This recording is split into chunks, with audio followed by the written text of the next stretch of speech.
with notes taken at a lecture I had just presented to the Sydney chapter of the Nutrition Society of Australia. I was then a visiting scholar at the University of Sydney, affiliated with the Bias and Research Group of Professor Lisa Barrow, whose studies of corporate influence on research appear frequently in this book.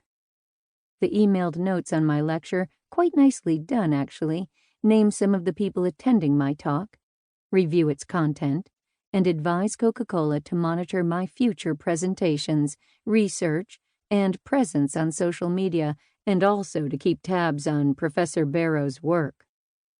I vaguely remember someone telling me that a representative from Coca-Cola was at my talk, but thought nothing of it. My 2015 book about the soft drink industry, Soda Politics, Taking on Big Soda and Winning, had just been published, and I assumed that someone from that industry was in the audience at every talk I gave. The stolen emails demonstrate Coca-Cola's intense interest in the activities of individuals anywhere in the world who might question the health effects of its products.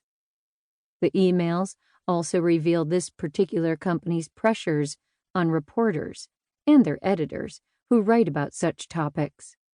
In 2015, Candace Choi, a reporter for the Associated Press, AP, was investigating Coca-Cola's recruitment of dietitians to promote sodas on social media. This company's public relations staff had been working with dietitians for years to get them to place sponsored content that promotes how our beverages can fit within a healthy, balanced diet.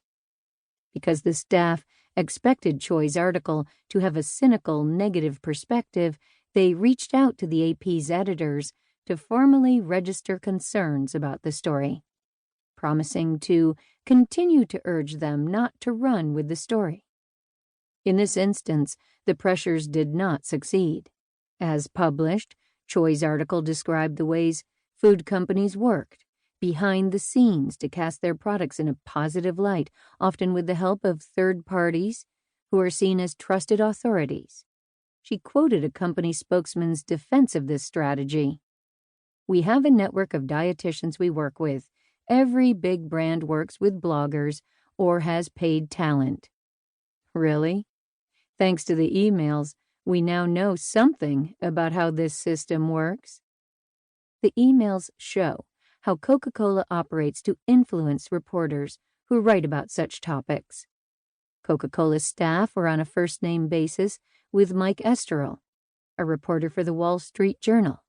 They had learned about a study demonstrating the benefits of soda taxes and wanted to make sure that Mike understood the source of the study and that it had not been published or peer-reviewed yet.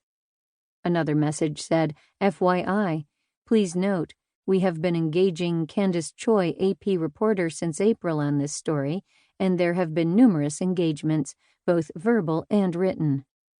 This same email also refers to the cozy relationship between Coca-Cola's then Chief Scientific Officer, Rona Applebaum, whom we will also meet again, and university scientists conducting research funded by the company.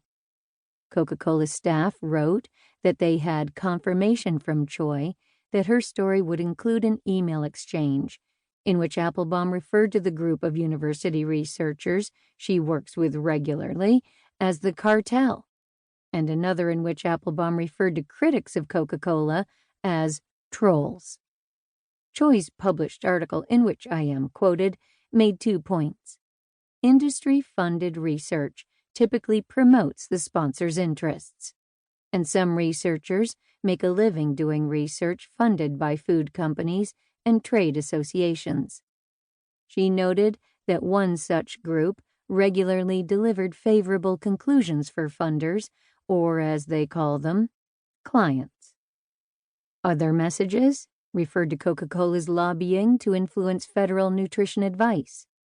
The public relations team worried that the Academic Advisory Committee, responsible for reviewing the research for the 2015 Dietary Guidelines for Americans, had proposed eliminating sugar-sweetened beverages from schools, taxing them, To keep listening to this audiobook, I've left you a link in the description so you can do it, at no cost thanks to Audible's 30-day free trial.